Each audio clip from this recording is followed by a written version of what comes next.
Have you ever made so much money that you ended up wasting some of it? How much did you waste? Was it a few hundred? A couple thousand? How about $2 million? In 1992, the international drug lord Pablo Escobar was on the run from the police when he found himself stuck with his family in the freezing forests of Colombia. His little daughter was suffering the most from the cold, and the only thing he had on him was a bag of money. So, what did Pablo do? He took $2 million from the bag and set it on fire to keep his daughter warm. $2 million. Most people would rather die than burn that amount to survive.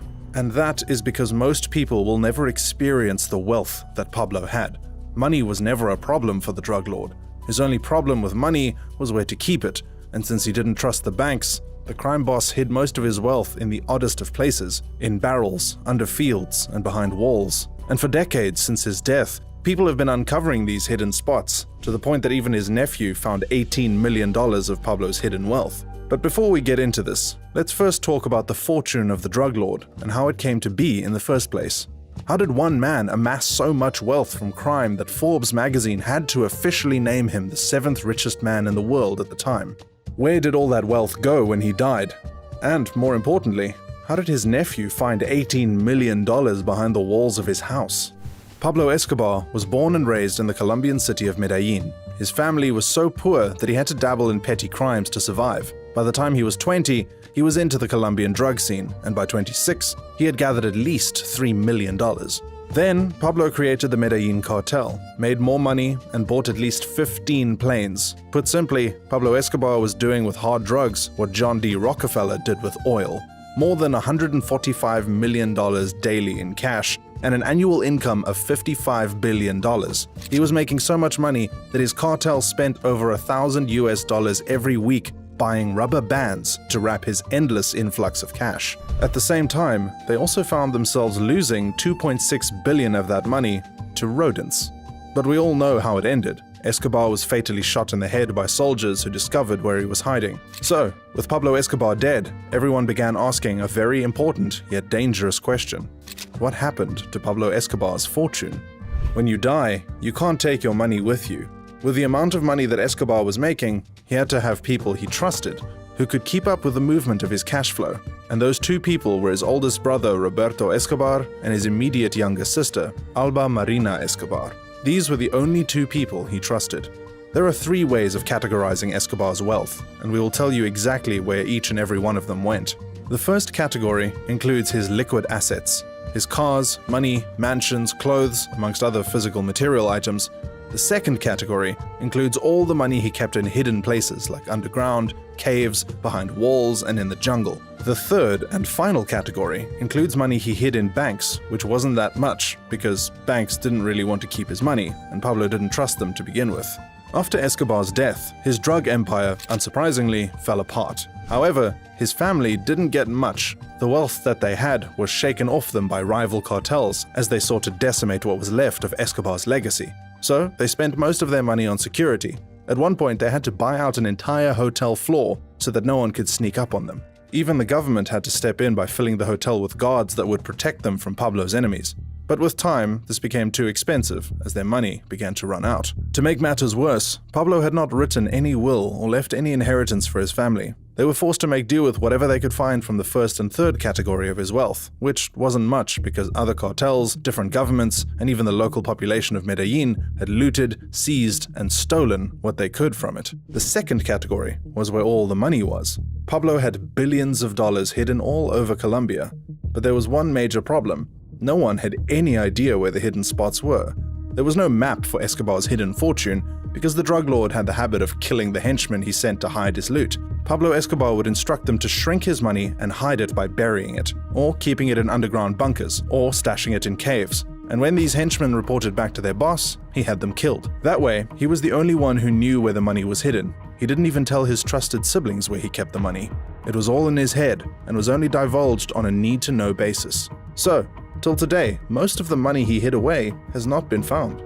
However, that doesn't mean there haven't been discoveries. In November 1989, while Escobar was still alive, someone mistakenly dug up $5.3 million that had been stashed in 3 plastic cans and buried.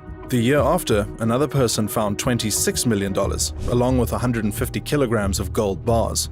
20 years later, in 2009, someone else found $6 million in the jungle where Escobar had created several cocaine factories. That same year, $10 million was again found hidden at his Hacienda Nápoles ranch that had become a museum of some sort. Then, a 65-year-old farmer found $600 million buried in hundreds of barrels in a field where he was digging to start a palm olive plantation. He turned everything over to the police.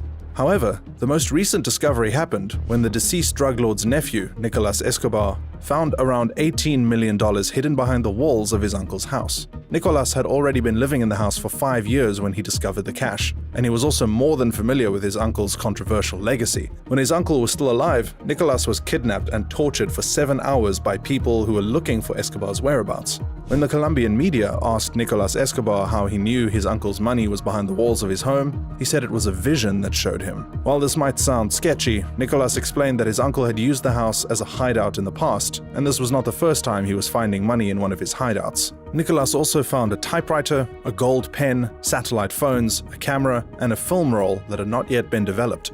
One more thing, some of the banknotes were decayed and could no longer be used.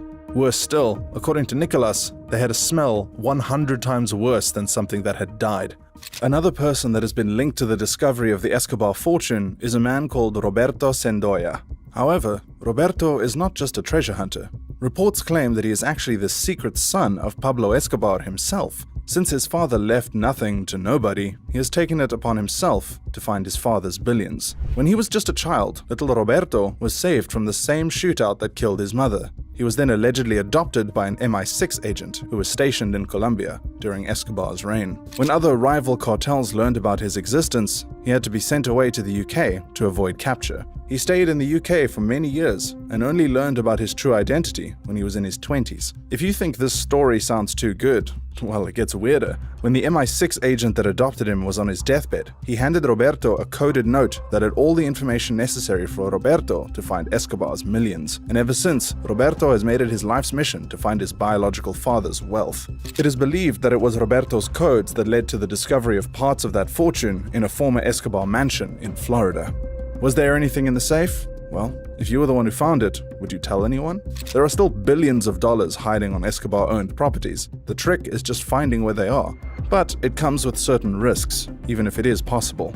For example, the same people that found the safe in Escobar's former mansion in Florida also reported that not soon after the announcement, someone stole property from the site.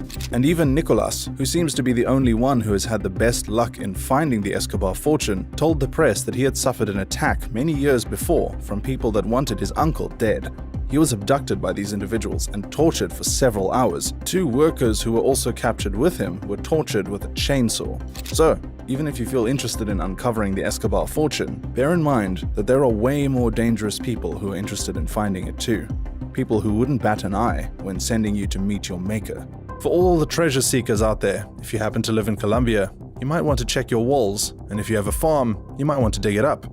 You never know, you might just find money in barrels or in plastic bags behind your walls. And with that, we have come to the end of our video. Please like and subscribe, and turn on that notification bell to see more videos like this in the future. See you next time.